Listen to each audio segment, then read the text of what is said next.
ప్రభుత్వ పాఠశాలలో మౌలిక సదుపాయాల కల్పనకు తనవంతుగా కృషి చేస్తానని టీచర్స్ ఎమ్మెల్సీ మల్క కొమురయ్య తెలిపారు. ఉపాధ్యాయ సమస్యల పరిష్కారమే తన ధ్యేయమని కరీంనగర్, నిజామాబాద్, మెదక్, ఆదిలాబాద్ టీచర్స్ ఎమ్మెల్సీ మల్క కొమురయ్య తెలిపారు. ఎమ్మెల్సీ ఎన్నికై బాధ్యతలు చేపట్టి మొదటిసారిగా పెద్దపల్లిలో వచ్చిన ఆయనకు తెలంగాణ ప్రాంతీయ ఉపాధ్యాయ సంఘం ఆధ్వర్యంలో ఘన స్వాగతం పలికారు. అనంతరం పెద్దపల్లి నందన గార్డెన్లో మహారాణి అహల్యాభాయి హోల్కర్ జయంతి ఉత్సవాల్లో భాగంగా ముఖ్య అతిథిగా హాజరైన ఎమ్మెల్సీ తపస్ ఆధ్వర్యంలో భారీ గజమాల, శాలువాలతో సన్మానించారు. అనంతరం ఎమ్మెల్సీ కొమురయ్య మాట్లాడుతూ ఉపాధ్యాయుల పెండింగ్ సమస్యల పరిష్కారం కోసం రాష్ట్ర ప్రభుత్వంపై పోరాడుతానని హామీ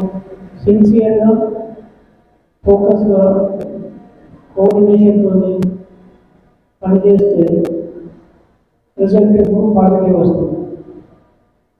కాబట్టి మనం ఎప్పుడు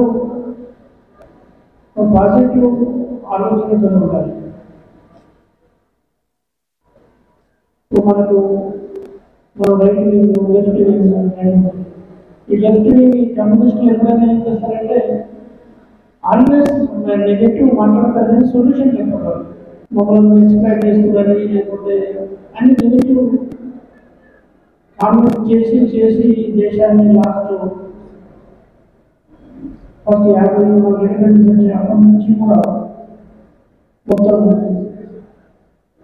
డిస్టర్బ్ చేసి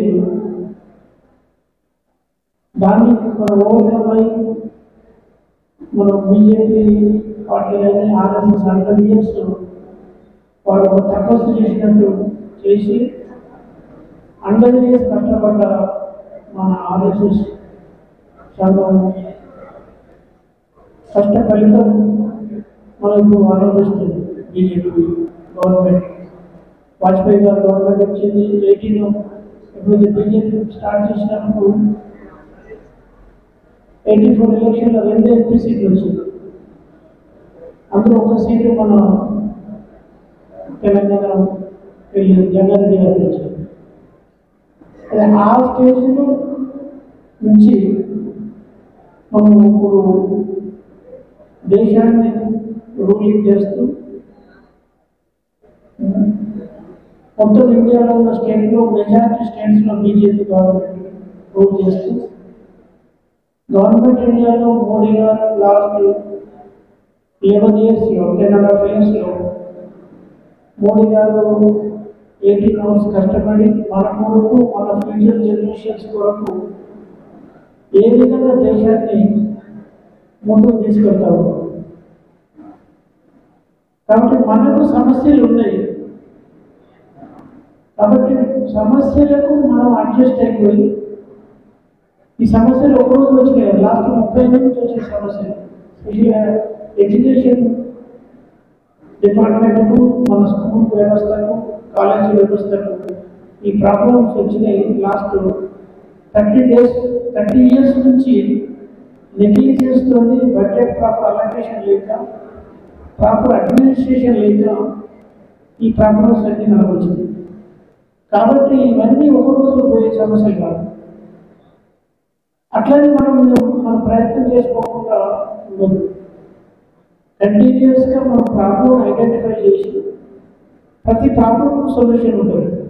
ఆ సొల్యూషన్ కొరకు ప్రపోజ్ చేస్తూ మనం ఒక మనిషికి 10 సార్లు ఎక్స్ప్లెయిన్ చేస్తే ఏ గవర్నమెంట్ అయినా కన్విన్స్ అవుతుంది. కాబట్టి ఇక్కడ సమస్యలు 2 ఉన్నాయి. ఒకటి ఫైనాన్షియల్ ఇష్యూతో సంబంధం ఉంది, ఒకటి నాన్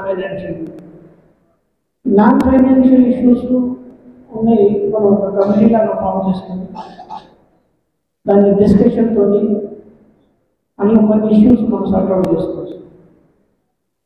ఇప్పుడు ముఖ్యంగా ఏమైందంటే గవర్నమెంట్ ఆఫ్ ఇండియాలో ఎడ్యుకేషన్ న్యూ పాలసీ వచ్చిన తర్వాత 2020 న్యూ పాలసీలో చాలా మంచి ఎడ్యుకేషన్ విధానం ఉంటుంది. అది కూడా లాస్ట్ 50 ఇయర్స్లో ఇంప్లిమెంట్ చేసి మన మోడీ గారు ఇంప్లిమెంట్ చేశారు. అన్ఫార్చునేట్లీ మన స్టేట్ దాన్ని అడాప్ట్ చేయగలుగుతారు. అట్లా ఇప్పుడు మన దగ్గర సెంట్రల్ గవర్నమెంట్ స్కూల్స్ ఉన్నాయి, కేంద్రీయ విద్యాలయాలు కానీ సైనిక్ స్కూల్స్ కానీ లేకుంటే ఇప్పుడు బీఎడ్ కాలేజీలు కొన్ని గవర్నమెంట్ అఫిలియేషన్ ఒక 5 కాలేజీలు ఉన్నాయి ఇండియాలో. అది మైసూరులో, భోపాల్లో, ఒరిస్సాలో అట్లా దేశమంతా 5 ఉన్నాయి. అక్కడ మంచి బెస్ట్ టీచర్స్ దొరుకుతారు. మేము ఎవ్రీ ఇయర్ మా హెచ్ఆర్ డిపార్ట్మెంట్ పంపించి అక్కడికి రిక్రూట్ తీసుకొచ్చి వాళ్ళ అకామిడేషన్ ఇచ్చి తీసుకొస్తాం. అంటే ఎక్కడైతే మనం ఇంట్రెస్ట్ ఉంది, మన గవర్నమెంట్ ఇంట్రెస్ట్ ఉంది, ఫోకస్ ఉంది, పని చేయాలంటే మనం అందరూ పని చేయడానికి రెడీగా ఉన్నాం. కాబట్టి మన టీచర్స్ ఏమైందంటే వాళ్ళ యూత్ని వాళ్ళ ప్రాబ్లమ్స్తోనే రోజు ఆలోచనలో పెట్టి వాళ్ళు ఎడ్యుకేషన్ ఏ విధంగా టీచర్లు స్టూడెంట్కి చెప్పాలనే ఆ పాజిటివ్ మైండ్ ప్లస్ ఆలోచన, టైం, ఎనర్జీ అండ్ ప్లానింగ్ అది చేసుకునే టైం లేదు. ఎప్పుడు అసోసియేషన్స్ యూనియన్స్ పెరుగుతూ పోతున్నాయి. ఎందుకు పోతున్నాయి? ప్రాబ్లమ్స్ పెరిగినప్పుడు అసోసియేషన్ యూనియన్ నమ్మ పెరుగుతూ పోతుంది. కాబట్టి ఈ సమస్యలు ఉన్నాయి, సమస్యలు లేవని కాదు. కాబట్టి మనం మన మైండ్ సెట్ మార్చుకోవాలి. మనం ఏ పరిస్థితుల్లో ఆ పరిస్థితికి వెళ్ళి ముందుకు వెళ్ళాలి.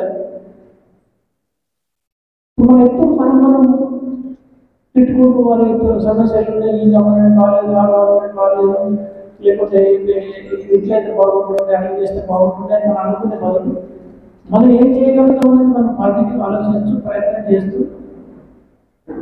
మీరందరూ కూడా ప్రజెంట్ సిచ్యువేషన్ అర్థం చేసుకుని మనం ముందుకు వెళ్ళాలి. ఇప్పుడు అందులో ఈరోజు కలెక్టర్ గారిని కలవడం జరిగింది. మన పెద్దపల్లి డిస్ట్రిక్ట్లకి మనం ఎన్టీపీసీ సీనియర్ కాలేజ్ ఉన్నాయి కాబట్టి సిఎస్ఆర్ ఫండ్స్ కింద కలెక్టర్ గారు 30 crores వరకు కలెక్టర్ ప్రామిస్ చేశారు. కాబట్టి నా రిక్వెస్ట్ మీ అందరికీ ఏంటంటే